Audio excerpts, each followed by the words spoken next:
Operation Anthropoid. The exiled government of Czechoslovakia under President Eduard Beneš was under pressure from British intelligence. There was little visible resistance in the states and regions of the country since 1938.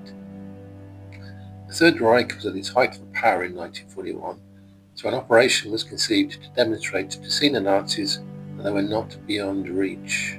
Initiated by František Moravec, head of the Czechoslovak intelligence services, Moravec personally briefed Brigadier Colin Gubbins, Director of Operations in the British Special Operations Executive (SOE), and who had responsibility for both Czechoslovakia and Poland. The plan was to assassinate Reinhard Heydrich. On 27 September 1941, Heydrich was appointed Deputy Reich Protector of the Protectorate of Bohemia and Moravia. Upon his appointment, Heydrich told his aides, "We will Germanize the Czech vermin." Many historians regard Heydrich as one of the darkest figures within the Nazi regime. Heydrich had organized the Wannsee Conference. This was held in Berlin in January 1942, and during that conference, the Nazis formalized plans for the final solution to the Jewish question, essentially the deportation and genocide of all Jews in German-occupied Europe. Adolf Hitler described Heydrich as the man with the iron heart. The operation was given the codename Anthropoid, Greek for having the form of a human, a term usually used in zoology. Joseph Gabčík and Jan Kubiš, along with others, were flown from RAF Tangmere by a Halifax of No. 138 Squadron RAF on 28 December 1941. Once in Prague, the pair contacted the resistance who helped aid preparations for the assassination. At 10:30 on Wednesday, 27 May 1942, Heydrich started his daily commute from his home to his headquarters at Prague Castle. He was driven by SS Oberscharführer Johannes Klein. Gabčík and Kubiš waited at a tram stop near a junction in Prague 8 Liban. There, the road curved tightly, which forced Heydrich's car to slow down as it made the turn. Josef Valchik was positioned about 100 meters north of Gabčík and was looking out for Heydrich's car. The open-topped Mercedes reached the bend. As the car slowed and rounded the corner, Gabčík dropped his raincoat and raised the stun gun to shoot Heydrich, but unfortunately it jammed. Heydrich stood up and drew his pistol, yelling for the car to halt. As the car braked, Kubiš, who had not been spotted, threw a modified grenade at the car but misjudged his throw. Instead of landing inside the car, it landed against the rear wheel. Nonetheless, the explosion severely wounded Heydrich, causing serious injuries to his left side. The explosion also shattered the windows of the tram, with shrapnel striking passengers.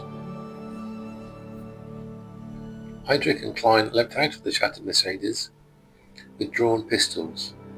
Klein ran towards Kubiš, who had staggered against the railings, while Heydrich went to Gabčík, who stood holding the stem. Kubiš recovered, jumped on his bicycle and pedalled away. Klein tried to shoot at him, but his gun also jammed. A staggering Heydrich came towards Gabčík, who dropped his sten and took cover behind a telegraph pole, firing at Heydrich with a pistol.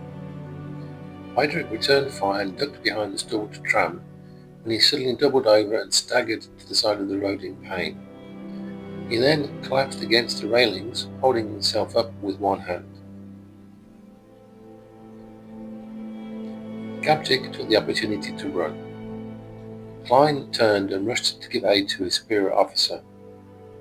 Although in pain, Heydrich pointed toward the fleeing Gabčík, saying, "Get that bastard."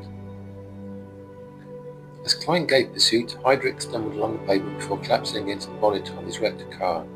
Gabčík fled into a butcher shop where the owner ignored his request for help. Klein ran into the shop and collided with Gabčík in the doorway. In the confusion, Gabčík shot him twice, severely wounding him in the leg. Gabčík then escaped by tram, reaching a local safe house. Aftermath of the attack. Heydrich was taken to hospital. There he was visited by Himmler on 2nd of June. Heydrich had reconciled himself to his fate. He recited a part of an opera. The world is just a barrel organ which the Lord God turns himself. We all have to dance the tune which is already on the drum. Although Heydrich appeared to be recovering, suddenly a day later he went into shock. He soon slipped into a coma and died on 4th of June around 4:30 a.m. In the turbulent days following Heydrich's death, the German sword of vengeance raged across Bohemia and Moravia. Hitler ordered an investigation and reprisals on the day of the assassination attempt. Hitler favoured killing 10,000 politically unreliable Czechs, but indiscriminate killing would have reduced industrial production in the region. According to one estimate, 5,000 people were murdered in the reprisals. More than 13,000 people were arrested, including Kubisch's girlfriend Anna Malinova, who died in the Mauthausen concentration camp. Nazi intelligence had falsely linked Heydrich's assassins to the village of Lidice. On 9th of June 1942, the Germans perpetrated the Lidice massacre. 199 men were killed, 195 women were deported to Ravensbrück concentration camp, and 95 children were taken prisoner. Of those children, 88 were later killed in gas vans at the Holmno extermination camp. The Czech village of Ležáky was also destroyed. The men and women of Ležáky were murdered. Both of the villages were burnt to the ground. In the days following the Lidice massacre, no leads were found for those responsible for Heydrich's death. A deadline was issued to the people of Czechoslovakia for the assassins to be apprehended by 18th of June 1942. Assailants had taken refuge in the Cathedral of St. Cyril and Methodius. The Germans were unable to locate the attackers until SOE agent Karol Kurda turned himself in to the Gestapo and gave up the names of the team's local contacts for the bounty of 1 million Reichsmarks. On the 18th of June 1942, Waffen SS troops laid siege to the cathedral, but they were unable to take the assailants alive. Adolf Opalka and Joseph Budlik were killed in the prayer loft after a 2-hour gun battle.